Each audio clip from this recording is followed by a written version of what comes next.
आज मैं आपको बतला रहा हूँ कि किस प्रकार हम योग के माध्यम से अपने मुख पर एक परमानेंटली मंद मुस्कान रख सकते हैं। और इसके लिए जो रास्ता मैंने चुना है उसे कहते हैं आज योगा फॉर हेल्दी बोन्स। अगर हमारी हड्डियां मजबूत होंगी तो निश्चित तौर पे मन में एक संतोष रहेगा, एक खुशी रहेगी, क्योंकि हम इस शरीर का उपयोग हर उस काम को करने के लिए कर पाएंगे जिसकी हमें इच्छा है।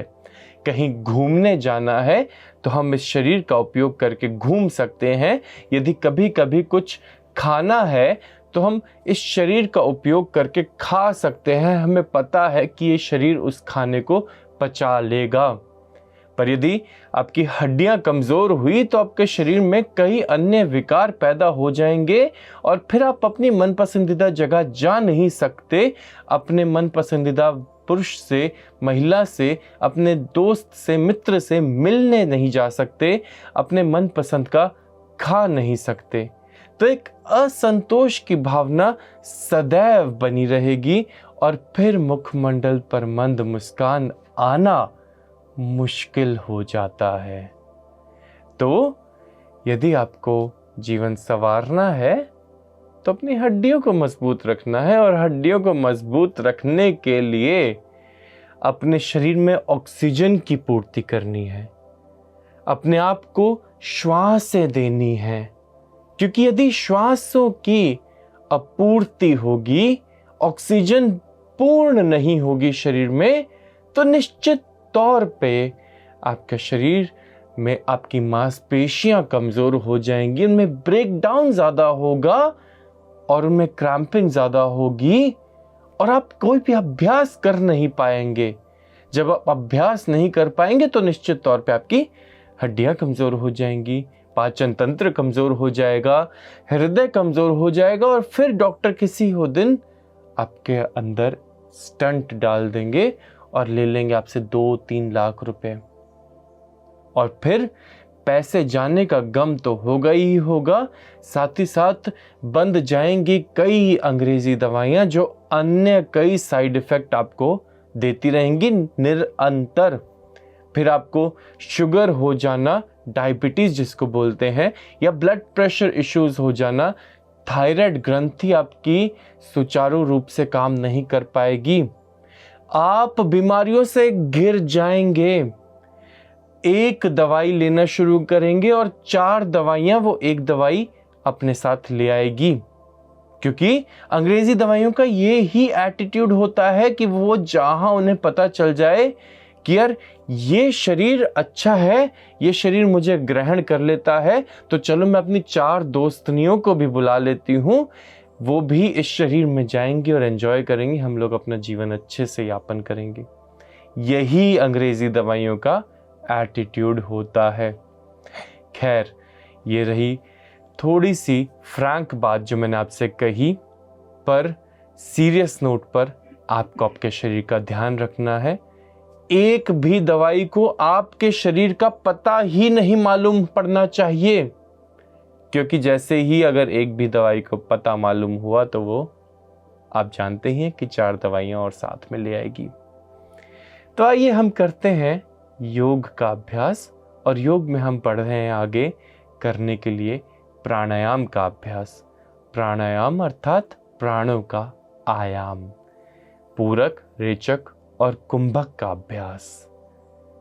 आनंद महसूस करते हुए, कमर गर्दन को बिल्कुल सीधा रखते हुए हम कपालभाति के अभ्यास से शुरुआत करेंगे।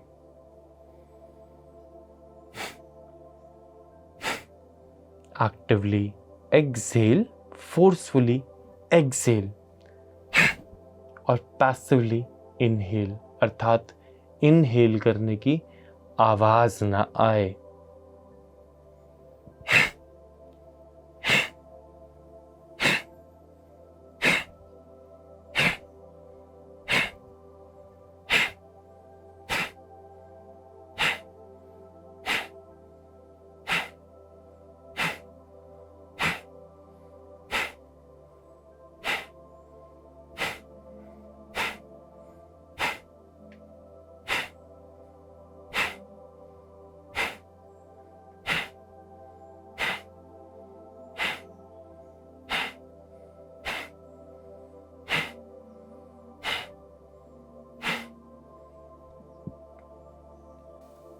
और धीरे से वापस।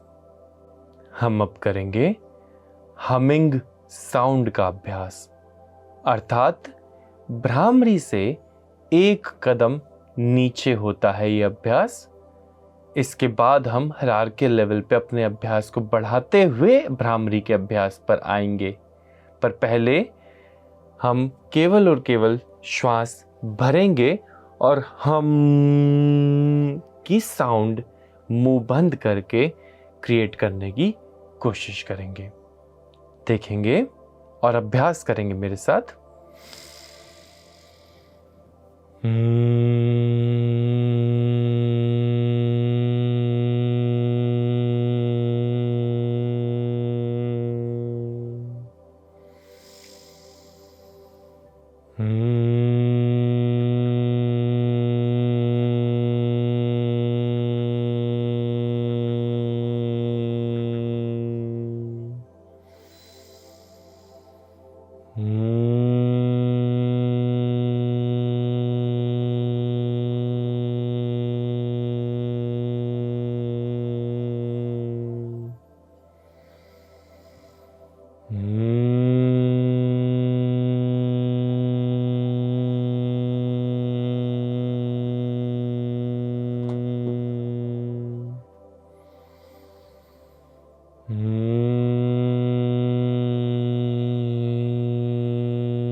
धीरे से वापस आएंगे और अब हम करेंगे उज्जई के साथ humming sound, ujjayi plus humming sound.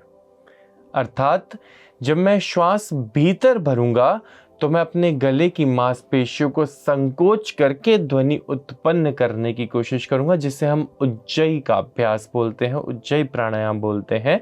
और जब मैं एक्सहेल करूंगा तो मैं हमिंग साउंड करूंगा। मुझे देख लेंगे।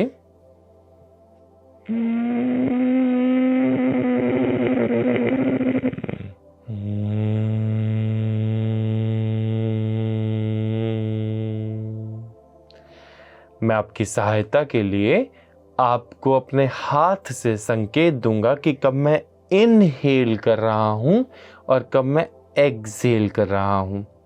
मेरा जब हाथ ऊपर की ओर जाए तो आप समझ जाना कि मैं इनहेल कर रहा हूं, और जब मेरा हाथ नीचे की ओर जाएगा तो आप समझ जाएं कि मैं एक्सहेल कर रहा हूं। एक बार शांति वाला, और इसके बाद हम अभ्यास शुरू करेंगे। अब अभ्यास शुरू करते हैं उज्जई का।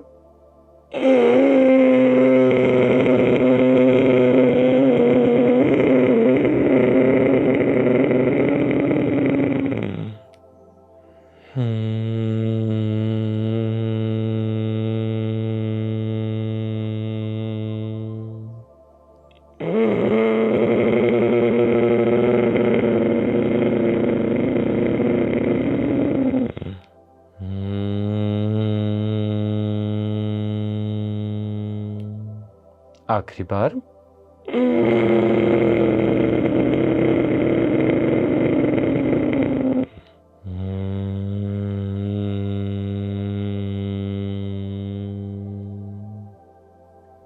मैंने इस अभ्यास को 3 बार किया है। आप इच्छा अनुसार 10 बार, 20 बार या समय अनुसार 50 बार भी कर सकते हैं।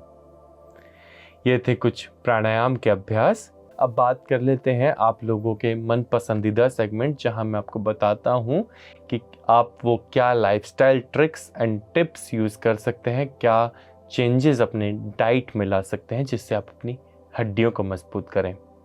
देखिए, यदि आप खान पान के माध्यम से अपनी हड्डियों को मजबूत करना चाहते हैं तो निश्चित तौर पे आपको कैल्शियम पर थोड़ा सा ध्यान देना होगा। वैसे तो शो की शुरुआत में मैंने आपको बता दिया था कि अगर आप ऊष्मापान अर्थात सूर्य की किरणों को ग्रहण करते हैं तो निश्चित तौर पे उससे आपका विटामिन डी लेवल्स ठीक हो जाते हैं और आपके शरीर में माइक्रो न्यूट्रिएंट्स जो हैं वो ज़्यादा बेहतर तरीके से अब्जॉर्ब हो पाते हैं, जिससे कैल्शियम भी आपका काम करने लगता है। पर अगर आपको कैल्शियम खाने पीने के माध्यम से लेना है तो आपको ताल मखाने का सेवन करना चाहिए। आप ताल मखाने को थोड़ा सा घी में भून करके भी ले सकते हैं, उससे वो क्रिस्पी और टेस्टी हो जाते हैं। इसके अलावा आप मेथी दाने का सेवन भी कर सकते हैं। आपको मेथी दाने को रात में भिगो करके रख देना चाहिए और सुबह उठ करके पहले मेथी दाने का पानी, जिसमें वो मेथी दाना भिगोया हुआ था, उस पानी को पी लेना चाहिए और उसके बाद मेथी दाने को चबा करके खा लेना चाहिए।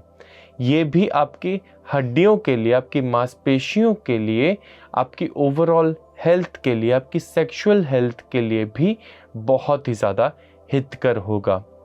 इसके अलावा आप पान में लगने वाले चूने का भी सेवन कर सकते हैं, वो भी आपकी हड्डियों के लिए बहुत ही ज़्यादा लाभकारी होता है।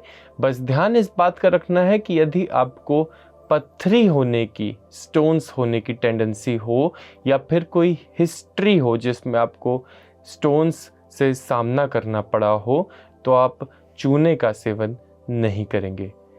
अर्थात आप अपने आप को ठीक कर सकते हैं केवल और केवल ये सिंपल ट्रिक्स से। आइए आपको बताता हूँ क्या वो मुद्रा जो हम अभ्यास में ला सकते हैं अपनी हड्डियों की मजबूती के लिए। और मैं बात कर रहा हूँ पृथ्वी मुद्रा के बारे में। पृथ्वी मुद्रा हमारे शरीर में पृथ्वी तत्व को बैलेंस करने का काम करती है। आइए देता हूँ आपको एक सुविचार जो आपके पूरे दिन को सुंदर बना देगा। सहनशीलता का एकमात्र स्रोत ध्यान का अभ्यास है।